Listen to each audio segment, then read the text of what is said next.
أعوذ بالله من الشيطان الرجيم. بسم الله الرحمن الرحيم.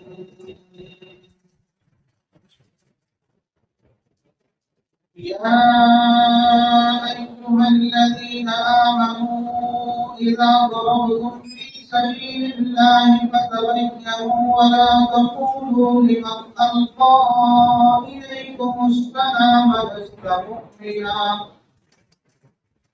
تبتغون عرض الحياة الدنيا فعند الله مغانم كثيرة كذلك كنتم من قبل فمن الله عليكم فتبينوا إن الله كان بما تعملون خبيرا.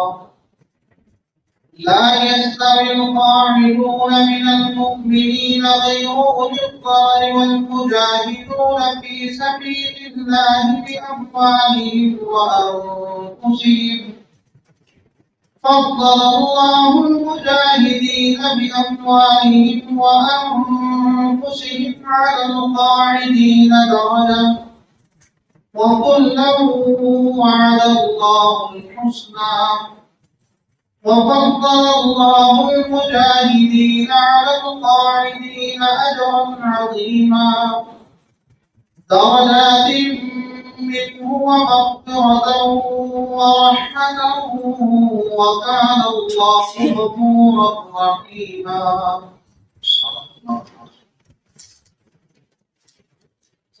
يا أيها الذين آمنوا إيمان والو إذا ضربتم في سبيل الله جب تم سفر کرو اللہ تعالیٰ کے راستے میں فتبینوا پس تحقیق کریو ولا تقولوا اور نہ کہا کرو لمن القى الیکم السلام اس آدمی کے لیے جو تمہیں سلام علیک کہے کہ لست مؤمنا کہ تم مومن نہیں تبتغون چاہتے ہو عرض الحیات الدنیا دنیا کی زندگی کا سامان فعند اللہ بس اللہ کے پاس مغانم کثیرہ بہت ساری غنیمتیں ہیں کذالک کنتم من قبل اسی طرح تم بھی تھے اس سے پہلے فمن اللہ علیکم بس اللہ تعالیٰ نے احسان فرمایا تم پر فتبینوا بس تحقیق کر لیا کرو ان اللہ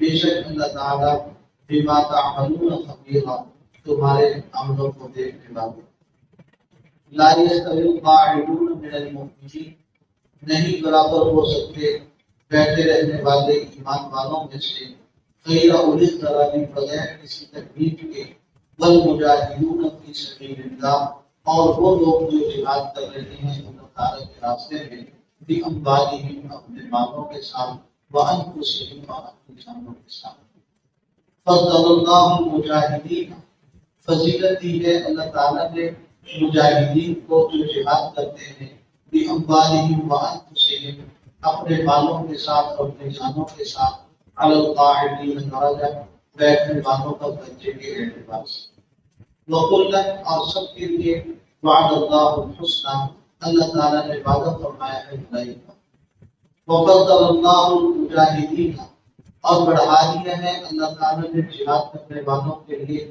علی القاعدین بیٹھنے والوں کا اجر عظیم بڑے درجات میں وہ درجے ہیں منہ اس کی طرف سے ومغفرۃ اور بخشش ہے ورحمۃ اور رحمت ہے وکان اللہ اور اللہ تعالیٰ غفورا مغفرت کرنے والے رحیما رحم کرنے والے. گزشتہ درس کی آخری آیت مبارکہ میں مسلمان کے قتل عمد کو یعنی قصداً مسلمان کو قتل کرتے ہیں کا بہت سخت سامنے ہوا تھا. فرمایا میں یقتل المؤمن المتعمدا کہ جس نے کسی مومن کو جان بوجھ کر قتل کر دیا فجزاؤہ جہنم تو اس کی جزا جہنم ہوگی خالدا فیہا ہمیشہ اس میں رہنا ہوگا. اللہ تعالیٰ اس پر ناراض ہے اس پر اللہ تعالیٰ کی لعنت ہے اللہ نے اس کے لیے بڑا عذاب دیا. اب ان آیات میں مسلمانوں کے قتل کے معاملے میں کچھ بے احتیاطی تجربہ کیا جا رہا ہے جو حضرات صحابہ کرام رضوان اللہ علیہم سے عمل سکتے ہیں۔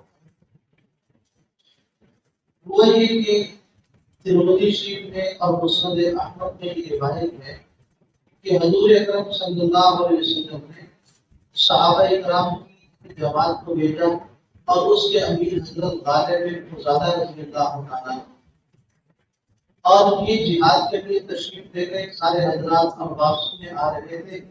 ایک خاندان کا بنو سلیم، ان میں ایک آدمی تھا مرداس صحابی کا نام ہے رضی اللہ عنہ، وہ بھی صحابی تھے۔ تو مرداس سے نحیس راستے میں تھے، انہوں نے مسلمانوں کی جماعت کو دیکھا تو فوراً سلام کیا اور ان مسلمانوں کو یہ سمجھا کہ کافروں کا آدمی ہے اور صرف اپنی جان کی خلاصی کے لیے اس نے سلام کیا ہے، انہوں نے اسے قتل کر دیا اور اس آدمی کے پاس جو بکریاں وغیرہ تھی وہ جمع کر کے لے آئے اور جناب رسول اللہ صلی اللہ علیہ وسلم کی خدمت میں پیش کر دیے کہتے ہوئے یہ بھی ہمارے غنیمت اور بتایا کہ اس آدمی نے ہمیں سلام کیا تھا برادری ایسی سے جو سارے غیر مسلم ہیں۔ تو ظاہر ہے اس دور میں اسلام کے لیے ہجرت شرط تھی اور مسلمانوں نے یہ سوچا کہ اس آدمی نے جو ہجرت نہیں کی یہ مسلمان ہے اور حقیقت حال کے بعد میں بتائی گئی مسلمانوں کا واضح بھی ہوئی یہ تھی کہ اس آدمی نے پوری برادری سے چھپ کر ایمان قبول کیا ہوا تھا اور اس کی خواہش یہ تھی کہ کوئی مجھے موقع ملے تو میں یہاں سے نکلوں اور جناب رسول اللہ صلی اللہ علیہ وسلم کی خدمت میں پیش ہو جاؤں، لیکن اس بیچارے کو موقع نہیں مل رہا تھا اور اتفاق سے جو مسلمانوں کو دیکھا تو دل باغ ہو گیا کہ میرے ہم مسلک میرے ہم مذہب لوگ آئے ہیں، جلدی سے بڑھ کر ان کو سلام کیا اور مسلمانوں نے سمجھا شاید جان بچانے کے لیے یہ ہیلا کر رہا، اگر مسلمان ہوتا تو یہ ہجرت کر کے ہمارے پاس ہوتا، تو مسلمانوں نے اسے شہید کر دیا اور اس کے بعد ہمارے غنیمت کے طور پر ایک واقعہ یہ دیکھا ہے اور ایک واقعہ امام بخاری رحمہ اللہ تعالیٰ نے بھی نقل کیا لیکن پوری تفصیل کے ساتھ وہ واقعہ مسلم بخاری میں ہے۔ وہ یہ کہ مسلمان کسی علاقے سے گزر رہے تھے اور مسلمانوں کے لشکر کو دیکھ کر کافر سارے دوڑ گئے، چونکہ وہ کافر جنگ کی تیاری میں نہیں تو ان کا علاقہ تھا تو وہ اپنے کام کاج میں مصروف تھے، انہوں نے سمجھا کہ شاید مسلمان ہم پہ حملہ ہوئے ہیں، وہ دوڑ گئے۔ اب جو دوڑے تو ان میں سے ایک آدمی ایسا تھا جس کے پاس بہت زیادہ مال وغیرہ تھا، وہ نہیں دوڑ سکا یا نہیں دوڑا اور مسلمانوں نے اسے قتل کرنا چاہا تو حضرت مقداد بن عمرو بن رضی اللہ تعالیٰ عنہ یہ بھی اس قافلے میں تھے، انہوں نے اس پر حملہ کر دیا اور جب حملہ کیا تو انہوں نے آگے سے بڑا شہید لا الہ الا اللہ و اشہد ان محمد رسول اللہ حضرت مقداد بن عمرو اور جب دوسرے صحابی نے ساتھ دیکھا اس نے کہا تم نے اچھا عمل نہیں کیا ہے، اس آدمی نے کلمہ پڑھا اور تمہیں قتل کر دیا، کہا تجھے نہیں پتا کہ وہ جان بچانے کے لیے کلمہ پڑھا؟ تو انہوں نے کہا دوسرے صحابی حضرت مقداد سے کہ میں جب جناب نبی کریم صلی اللہ علیہ وسلم کے پاس گیا نا، اگر میری ملاقات ہو گئی یعنی اس غزوے سے میں شہید نہ ہوا واپس چلا گیا تو میں ضرور جا کے تیری شکایت کروں گا، جو بتاؤں گا تمہیں واپس۔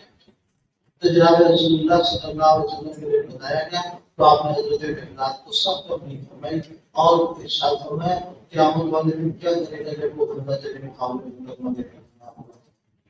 تو چونکہ صحابہ اکرام رضوان اللہ علیہم اجمعین کا مقصد کوئی غلط نہیں تھا، انہیں مسئلے کا علم نہیں تھا، انہیں یہ نہیں پتا تھا کہ ہم لوگ تو ظاہر کے مقابلے میں دل کسی کا خوف پھاڑ کے دیکھ سکتا ہے کہ ایمان ہے۔ اور بھی بعض واقعات لکھے ہیں جو علماء نے لکھا کہ ممکن ہے کئی سارے واقعات اکٹھے ہو گئے ہوں تو اللہ تعالیٰ نے بھی آیت واقعہ ایک دفعہ میں نازل فرمایا۔ تو ارشاد ہوتا ہے یا ایھا الذین آمنوا، اے ایمان والو، اذا ضربتم فی سبیل اللہ، جب تم اللہ کے راستے میں سفر کرتے ہو نا فتبینوا، بدلے کو قتل کرنے سے پہلے تحقیق کے لیے ولا تقولوا، اور جب وہ بندہ اس آدمی کو ایسا نہ کہو لمن القى الیکم السلام، جو تمہاری طرف السلام علیکم کہہ رہا اور تم اس کو جواب میں یہ نہ کہا کرو کہ لست مؤمن، کہ تم مومن نہیں۔ جب ایک آدمی نے سلام کیا ہے وہ مومن ہے، ایک آدمی نے کلمہ پڑھا ہے وہ مومن ہے، اس لیے کہ مسلمان کے دل کو پھاڑ کر نہیں دیکھا جا سکتا، بندہ تو صرف ظاہر کا مکلف ہے. ایک آدمی ہمارے سامنے نماز روزہ میں کوتاہی بھی کرتا ہو لیکن وہ اگر کلمہ پڑھتا ہے ہم اسے مسلمان شمار کریں اور وہ ہماری اعمال میں اگرچہ کمی ہے لیکن اسلام کے شاعر کا مذاق نہیں اڑاتا, ہم اسے مسلمان سمجھیں گے. حضور اکرم صلی اللہ علیہ وسلم نے ایک صحابی سے فرمایا تھا لا تکفروا بذنب, کسی مسلمان کو گناہ کی وجہ سے کافر نہ کریں. اس آدمی نے گناہ کیا تو یہ کافر ہو گیا, گناہ کی وجہ سے بندہ کافر نہیں ہوتا. آپ گناہ ایسا نہ کریں کہ جس سے یہ بات واضح سمجھ آ رہی ہو کہ اس کے دل میں ایمان نہیں ہے. بعض اعمال بد ایسے ہیں کہ ان سے صاف پتہ چلتا ہے کہ اس آدمی کے دل میں ایمان کی عظمت نہیں ہے. مثال کے طور پر فقہ کی کتابوں میں لکھا ہے کہ قلب المصحف فی المعذورات, قرآن کریم کو اٹھا کے بدی جگہ میں کو پھینک دیتے. اب کسی آدمی نے اگر کیوں پھینکا ہے اس کا مطلب ہے اس کے دل میں نہ اس کی عظمت ہے نہ اس کو وہ اللہ کی کتاب سمجھتا ہے, اس نے بے ادبی کی ہے یا اپنی طرح اسلام سے خارج ہے. اور اسی طرح پر کسی آدمی نے اپنے گلے میں غیر مسلموں کی طرح سردار لٹکا دیا جو کسی غیر مسلم قوم کا شعار ہے اسے استعمال کیا. مذہبی غیر مسلم کا مذہبی شعار اختیار کرنے سے بندہ دائرۂ اسلام سے خارج ہوتا تھا. اور اسی طرح پر کسی آدمی نے بت کو سجدہ کر دیا, وہ لات کہتا ہے میری یہ نیت تھی میری وہ نیت تھی, ہم ظاہر کے مقابلے میں یہ آدمی اسلام سے خارج ہو گیا.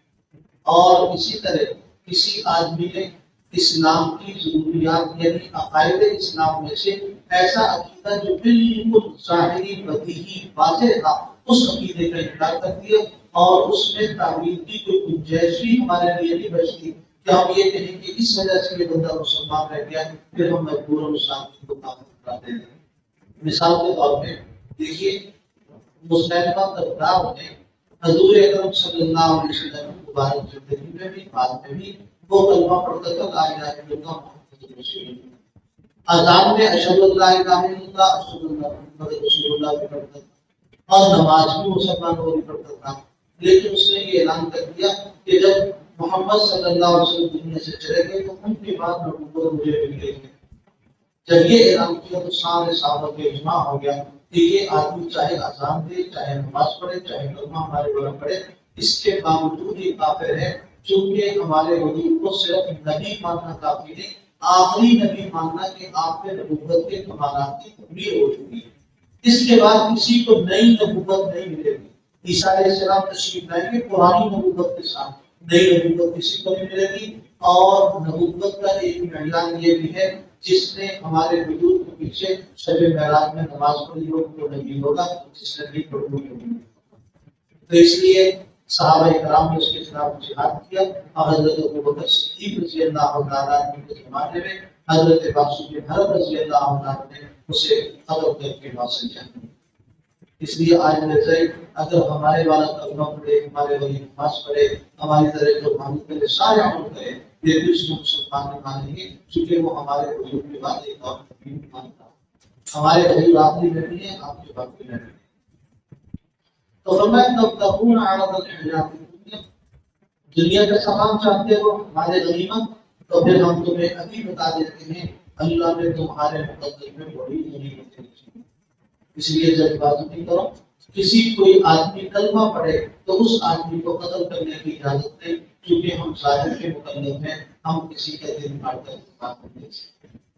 اور اللہ تعالیٰ نے آگے مہاجرین کو خطاب کرتے ہوئے صاف فرمایا کذالک کنتم من قبل, تم میں سے بھی تو بات ایسے ہی ہے.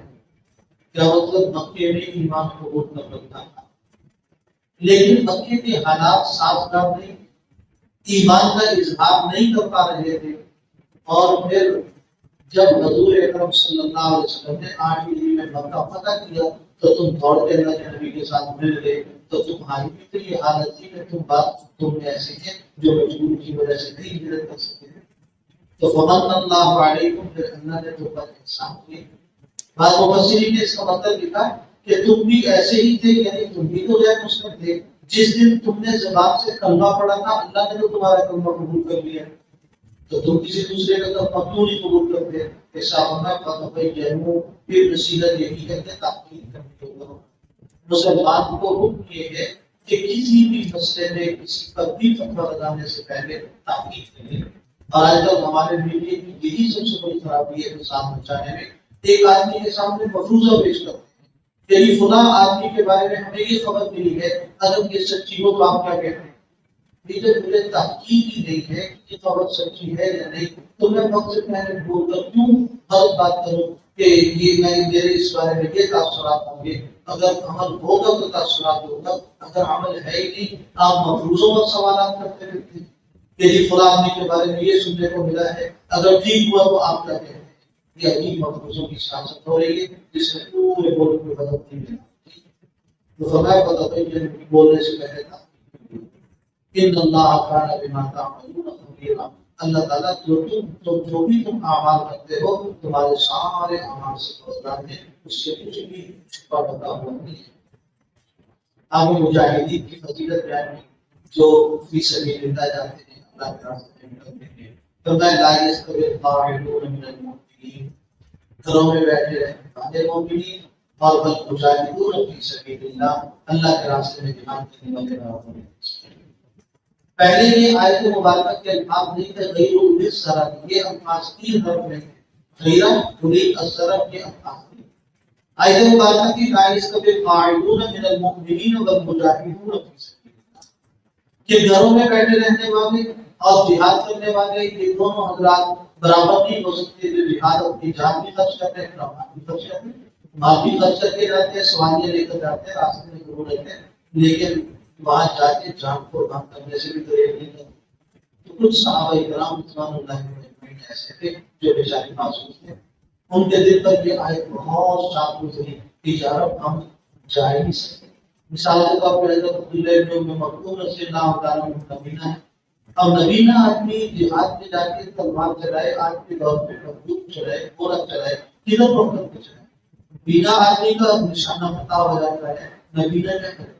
اور اسی طرح کسی آدمی کی ٹانگیں نہیں ہے تو اور مسئلہ ہے، کسی کو شدید بخار چڑھا ہے وہ کیا کرے. تو اللہ تعالیٰ نے ان صحابہ کی پریشانی کو دور کرنے کے لیے یہ 3 الفاظ اتارے غیر الصرف. فرمایا وہ لوگ جو گھروں میں بیٹھے ہیں بغیر کسی مجبوری اور بغیر کسی گزر بیماری، بغیر کسی بیماری کے، وہ درجے میں برابر نہیں ہو سکتے. حضرت زید بن ثابت رضی اللہ عنہ فرماتے ہیں کہ جب یہ 3 حرف اترے نا تو جناب رسول اللہ صلی اللہ علیہ وسلم کی کام میرے کام کے اوپر. بعض لوگ بڑے قریب بیٹھے ہوتے ہیں تو آدمی بے تکلیف میں دوسرے کے کام کو کرتے ہیں. تو میں جب وہ وحی کا بول پڑا نا تو صرف 3 حرف جو اترے، اس 3 حرفوں میں میری کیفیت یہ تھی، میں نے سوچا کہ یہ ہڈی جائے گا ہو جائے گا، لیکن اللہ تعالیٰ نے میرے بات میں وحی کے کام بچ گئی. اور حضور اکرم صلی اللہ علیہ وسلم کی کتنی بھاری یہ تھی وحی کا نازل ہونا، اونٹی بیٹھ جاتی تھی، نہیں کھڑی ہو سکتی تھی، جتنی دیر وحی کا سلسلہ قائم رہتا تھا. اور صدیق عائشہ رضی اللہ تعالیٰ عنہ فرماتی ہے وَلَقَدْ رَأَيْتُهُ فِي يَوْمٍ شَدِيدِ الْبَرْدِ، میں نے سب سردی کے موسم میں حضور کو دیکھا يَنزِلُ عَلَيْهِ الْوَحْيُ فِي يَوْمٍ شَدِيدِ الْبَرْدِ، سب سردی کے موسم میں آپ پر جب وحی اترتی نا فَيَرْشِمُ عَنْهُ، پھر وہ وحی کا سلسلہ منقطع ہوتا تو لَيَتَفَصَّلُ عَرَقًا وَإِنَّ جَبِينَهُ لَيَتَفَصَّلُ عَرَقًا، آپ کی پیشانی پسینہ پسینہ ہو جائے. سب سردی کے موسم میں پسینہ ہوتا. تو جب صحابہ کرام نے معذورین ہیں وہ مجاہدین کے درجے کو پہنچیں گے، کسی بھی جماعت میں ہوں آج بھی تو آدمی معذور ہونے کی وجہ سے عمل نہیں کر سکتا. صرف کے دن سے اگر اس کا ارادہ ہو کہ میں اگر تندرست ہوتا تو کرتا، اللہ تعالیٰ اسے ثواب عطا فرمائے. اس لیے فرمایا نیت المومن خیر من عملی، مومن کی نیت اس کے عمل سے کیا کر ہو جاتی ہے.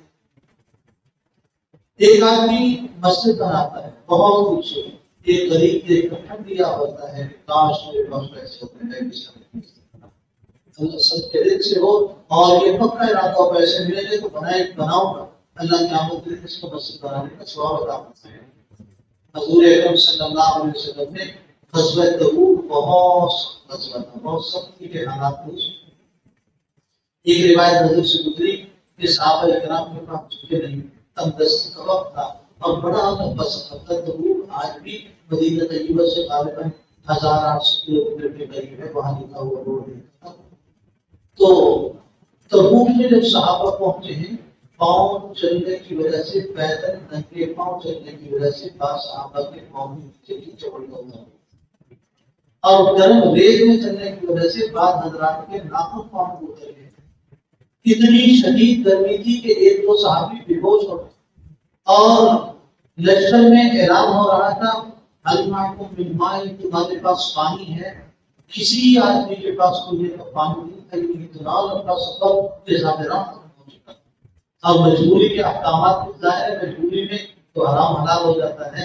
جناب رسول اللہ صلی اللہ علیہ وسلم نے صورتحال دیکھی فرمایا کہ اونٹ ذبح کر دو اور اونٹ کی گودڑی کو چونکہ پانی صاف کیا اور اس حصے میں فرمایا کہ منہ میں چھوڑو کہ مسلمانوں کی جان کو بچائے. اونٹ ذبح کر کے گودڑی ان کے منہ میں چھوڑی گئی اور ان کی جان کو بچایا گیا. اس موقع پر حضور صلی اللہ علیہ وسلم نے یہ بھی ارشاد فرمایا تھا کہ کچھ لوگ ایسے ہیں جو گھروں میں بیٹھے ہیں لیکن وہ اجر و ثواب میں تو آنا. اب دیکھو کتنی بڑی قربانی.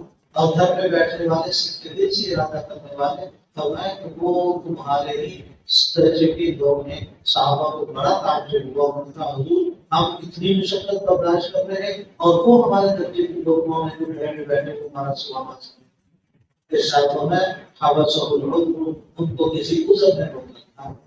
اور مسلم شریف کے اندر حضور اکرم صلی اللہ علیہ وسلم نے ارشاد فرمایا بعض لوگ ایسے ہوں گے کہ اللہ تعالیٰ ان کو مجاہدین کے شہداء کے درجے میں اتاریں گے. بلو ماتا علی فراشی اگرچہ وہ بندہ اپنے بستر پر ہی مرا ہوا.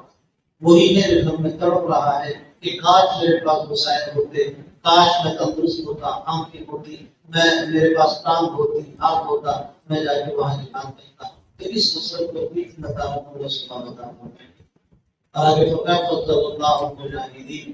اللہ نے جہاد کرنے والوں کو فضیلت دے رکھی ہے جو اپنے مالوں سے اپنی جانوں سے جہاد کرتے ہیں.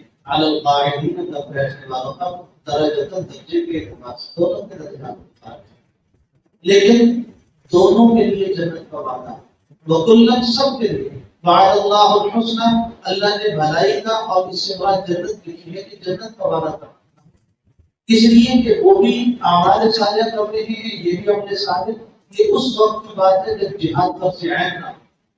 اگر جہاد فرض کفایہ ہو اور کچھ مسلمان کر لیں باقی کا ساری مناسبت جائے گی. فرض کفایہ اس کا کو کہتے ہیں کہ کچھ لوگ کرتے ہیں تو باقی کی طرف سے وہ کفایت کرتے ہیں جیسے نماز جنازہ ہے. اور اگر مسلمان لڑ رہے ہیں کافروں کے ساتھ اور لڑنے کے لیے ان کی تعداد ناکافی ہے تو پھر جو بالکل ان کے متصل بیٹھے ہیں ان پر جہاد فرض عین کرے گی. اور اگر وہ بھی ناکافی ہے تو پھر ان کے ساتھ علاقے میں جو بیٹھے ان پر جہاد فرض ہو جائے گا. یہاں تک کہ فقہاء نے لکھا اگر مسلمانوں کی تعداد بہت کم ہو تو جہاد فرض ہوتے ہوتے ہوتے ہوتے یہاں تک پہنچے گا کہ مشرق میں لڑتے ہوئے مسلمانوں کے لیے مغرب کے آخری کنارے میں بیٹھے ہوئے مسلمانوں کے لیے جہاد فرض عین ہے. لیکن یہ اس وقت کی بات ہے جب فرض عین کی فرض کفایہ کچھ اپنے گھروں میں بیٹھ کر اسلام کے مطابق زندگی گزار رہے, کچھ سرحدات پر لڑ رہے ہیں تو فرمایا سب کو اللہ تعالیٰ جنت دی ہے. لیکن جنت ضرور ہوگی مگر فرق ہے فضل اللہ المجاہدین. اللہ مجاہدین کو بڑا ہے. بیٹھنے والوں پر اجر عظیم دے کر ان کو دے جائیں گے اور وہ اجر عظیم کیا ہوگا درجات جنت کے درجے ہوں گے, طرف سے بخشش ہوگی, رحمت ہوگی اور اللہ تعالیٰ سب کے لیے بخشش کرنے والا بھی ہے, رحمت کرنے والا.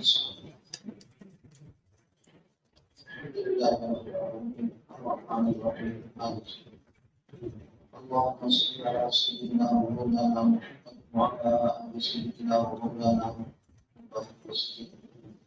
ربنا آتنا في الدنيا حسنة وفي الآخرة حسنة وقنا عذاب النار. ربنا لا تزغ قلوبنا بعد إذ هديتنا وهب لنا من لدنك رحمة إنك أنت الوهاب. واعف عنا واغفر لنا وارحمنا أنت مولانا فانصرنا على القوم الكافرين. ربنا لا تزغ قلوبنا بعد إذ هديتنا وهب لنا من لدنك رحمة إنك أنت الوهاب. اللهم أدخلنا الجنة بغير حساب. اللهم أجرنا من النار. اللهم وفقنا لما تحب وترضى.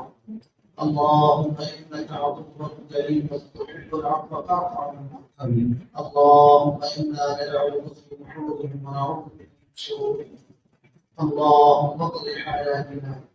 اللهم اشف مرضانا. اللهم اغفر لموتانا. صلى الله تعالى على نبينا محمد وعلى آله وصحبه أجمعين.